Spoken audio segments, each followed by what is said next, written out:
Au nom du Père et du Fils et du Saint-Esprit, ainsi soit-il. Chers frères, l'Esprit Saint se manifeste en ce jour dans la fête hébraïque de Shavuot, don de la loi, fête des moissons, 50 jours après Pâques. C'est l'une des fêtes du temps de Jésus où il y a le plus d'étrangers. Et c'est au cours de cette fête que dans le plan de Dieu, le Saint-Esprit se manifeste.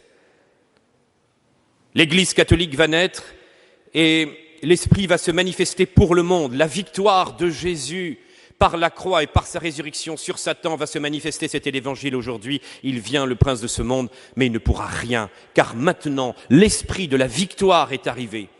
L'Esprit de la gloire de Dieu va pouvoir se manifester en chacun d'entre nous.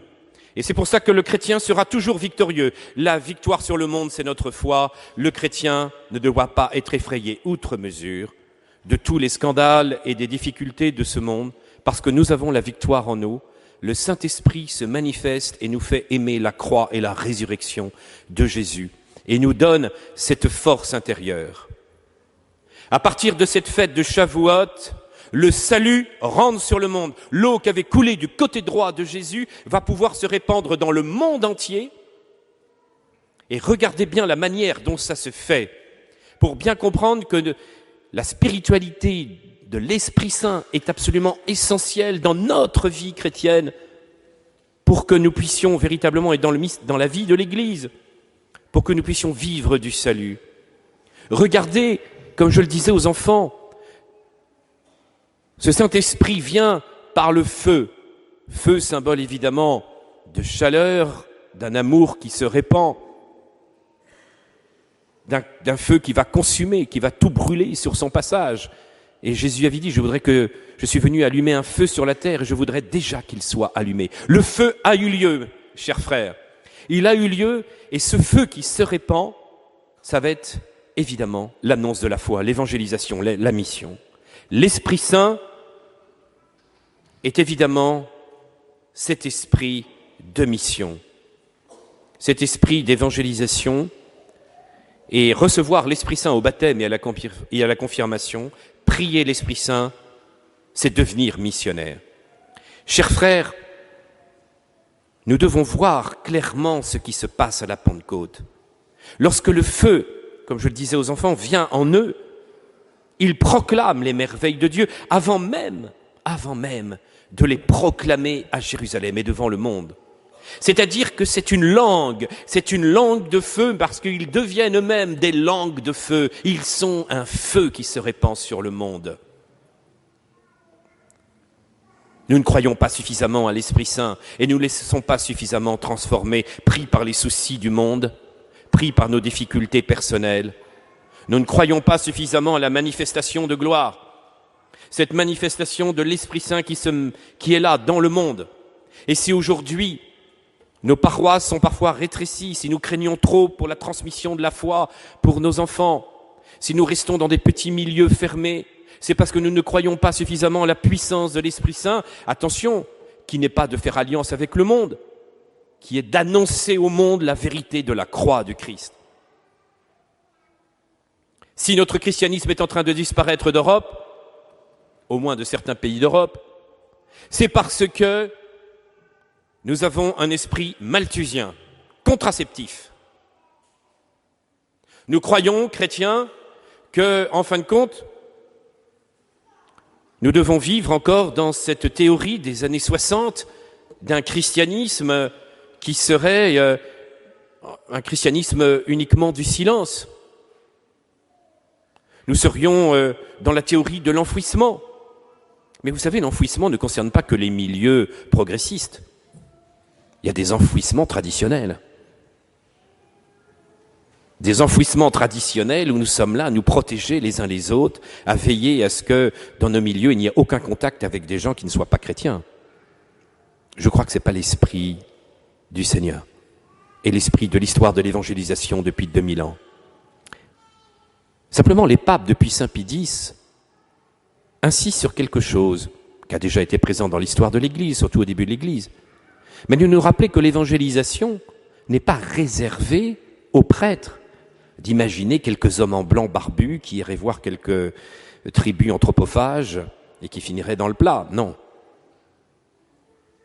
L'évangélisation ne peut se résumer, évidemment, à ces hommes extraordinaires qui, de fait, dont certains ont été mangés, mais ce n'est pas cela. C'est vraiment cette mission dans le cœur de chaque baptisé. C'est le droit canon, si je ne m'abuse, au numéro 275 à vérifier, mais qui rappelle que tout baptisé doit évangéliser et doit être missionnaire. C'est évidemment le Concile Vatican II, c'est évidemment Jean-Paul II dans Redemptoris Missio, Benoît XVI dans la note sur l'évangélisation, le pape Saint Pie X au début du siècle. Tous les laïcs sont appelés à témoigner de cette foi, à croire que Jésus-Christ est Fils de Dieu et Sauveur et que nous devons le faire dans le monde. Et que notre mission n'est pas un à côté, mais c'est l'essentiel de la foi. Dès que nous avons l'amour de Dieu en nous, nous devons être missionnaires. Le propre de l'Église et de cet amour est de se communiquer. De même que Dieu qui est Trinité est amour. Et qu'il est essentiellement relation, et que le propre de chacune des personnes, c'est justement de se diffuser, de donner cet amour. Le propre du mystère de l'Église, dès sa naissance, c'est de pouvoir évangéliser. C'est quoi évangéliser? C'est annoncer par la parole, évidemment par la vie, par ce que nous sommes, ce mystère du salut, que Jésus-Christ est bien le mystère du Fils de Dieu qui est venu dans la chair, et qui nous a sauvés. C'est annoncer le mystère de la croix et de la résurrection, et le faire aussi par cette parole. Oui, je vous disais, nous ne pouvons pas rester dans l'enfouissement et rester uniquement entre nous, parce que la foi, dit saint Paul, vient de ce que l'on entend. Mais si personne ne va annoncer, dit-il, comment entendre? Qu'ils sont beaux les pas de ceux qui évangélisent et qui annoncent cette parole. Ça veut dire que l'Église a toujours eu le souci, dès qu'elle apprend qu'un endroit, la foi se perd, dès qu'elle apprend qu'il y a des hommes qui n'ont pas la foi, l'Église a eu le souci, dans tout ce qu'elle est connue, d'envoyer des évangélisateurs. Jamais, aucune peuplade, aucune personne, aucun groupe d'hommes, aucune classe sociale n'a pu échapper à l'amour du Christ. On s'était, et je le redisais il y a quelques jours dans un enseignement, on s'était posé la question, dans l'évangélisation du Canada, avec les Iroquois, si on y arriverait. Comme les Iroquois mangeaient l'estomac des missionnaires, c'était pas très facile à évangéliser. Alors du coup, on demandait, s'il fallait mieux pas les supprimer. Certains s'étaient posé la question. On n'y arrivera jamais. La première sainte du Nouveau Monde est une Iroquoise. Toute tentative pour empêcher une évangélisation d'un peuple, d'une race, d'une classe sociale, a été vouée à l'hérésie, a été vouée à l'erreur de l'Église et a terminé en secte. Le cœur du mystère de la foi catholique est d'avoir pu toucher justement par la grâce de l'Esprit Saint tout homme qui peut devenir enfant de Dieu en respectant son histoire, sa nation, sa race, évidemment, en respectant toute son histoire, puisque la seule internationale qui tienne, comme disait quelqu'un, c'est l'Église catholique. Ça s'est manifesté dès le jour de la Pentecôte. Manifestation d'une diversité, de la force de l'amour de l'Esprit Saint pour que la croix puisse toucher tous les cœurs. Voilà l'essentiel du message chrétien, c'est que l'amour du Saint-Esprit se répand sur le monde à travers la parole, une parole de feu qui proclame Jésus-Christ mort sur la croix et ressuscité et qui nous fait aimer la croix. Alors nous verrons des miracles dans le monde, où nous aurons ce désir d'évangélisation et de sortir de nos milieux, où nous disparaîtrons. Toute communauté, toute paroisse, toute nation qui n'a plus ce désir d'évangélisation, petit à petit démunira et sera détruite et laminée totalement. Toutes les périodes de renouveau dans l'histoire de l'Église, de renouveau important, que ce soit le début de l'évangélisation, que ce soit après la réforme, la contre-réforme, après le Concile de Trente, que ce soit le XIXe siècle, après tous ces martyrs de la Révolution, ce sont des périodes missionnaires extraordinaires.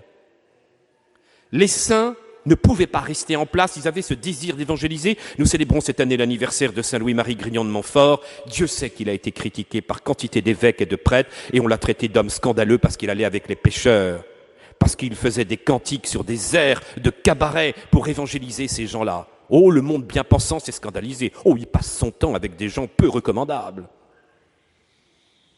Vous savez, c'est le même scandale depuis 2000 ans. Déjà, Jésus était traité d'ivrogne et de glouton par les pharisiens parce qu'il allait avec les pécheurs et qu'il passait du temps avec eux. Alors oui, si nous annonçons le mystère de la croix, nous n'avons rien à craindre. Si nous vivons vraiment du Christ, oui, la priorité est bien de vivre, je suis bien d'accord, de vivre de cette spiritualité bien sûr, de la présence du Seigneur en nous. Oui, nous recevons d'abord la grâce par le baptême.